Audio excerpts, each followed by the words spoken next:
Safari পার্কে অবস্থান করছেন সহকর্মী জাহাঙ্গীর আলম। দর্শক, সরাসরি আমরা যুক্ত হব জাহাঙ্গীরের সঙ্গে। জাহাঙ্গীর, জানতে চাচ্ছি যে পার্কটি তো আজ থেকে খুলে দেওয়া হলো, পশু পাখি সহ বর্তমান প্রাকৃতিক পরিবেশ কেমন দেখছেন, আর নাম পরিবর্তনের বিষয়ে কোনো তথ্য আছে কি আপনার কাছে?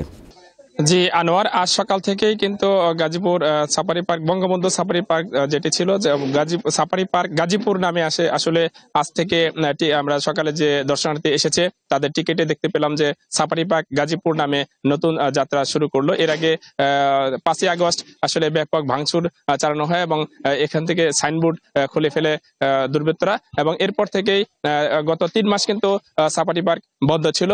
আজই প্রথম সাফারি পার্ক সকালে খুলে দেওয়া হয়। খুলে দেওয়ার পরই কিন্তু টিকিট কাউন্টার এবং বিভিন্ন স্থানে বন বিভাগের লোকজন দায়িত্ব পালন করছে। কিন্তু এখন পর্যন্ত আগে যে ইজারা ছিল সেই ইজারা লোকজনকে আমরা পাইনি, তবে বন কর্মকর্তারা তাদের চালাচ্ছে। আমরা পিছনে কিন্তু দর্শনার্থী দেখতে পাচ্ছি, যদিও দর্শনার্থী আজকে প্রথম দিন থাকার কারণে কম রয়েছে। আমরা এখানে স্থানীয় বিএনপি নেতাকর্মীদের দেখেছি, এবং আমাদের বন কর্মকর্তা, এখানকার যে দায়িত্বপ্রাপ্ত কর্মকর্তা রয়েছে সহকারী বন সংরক্ষক রফিকুল ইসলাম, তার সাথে আমাদের কথা হয়েছে। তিনি জানিয়েছেন যে ঊর্ধ্বতন কর্তৃপক্ষের নির্দেশেই পার্কটি বন্ধ করে দেওয়া হয়। সাফারি পার্কের নাম নিয়ে আসলে অনেকটা জটিলতার কারণে দিন ভাঙচুর করা হয় এবং হামলা চালানো হয়।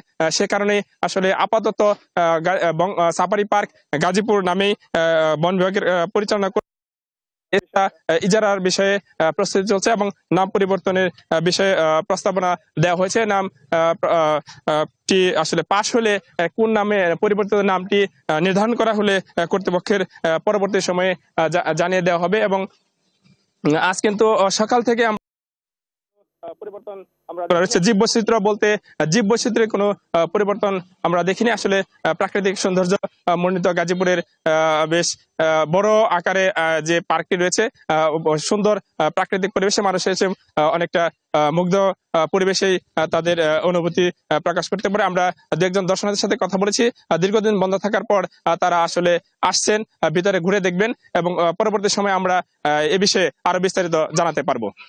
আনোয়ার, ধন্যবাদ আপনাকে। গাজীপুরের সাফারি পার্ক থেকে সরাসরি যুক্ত ছিলেন সহকর্মী জাহাঙ্গীর আলম।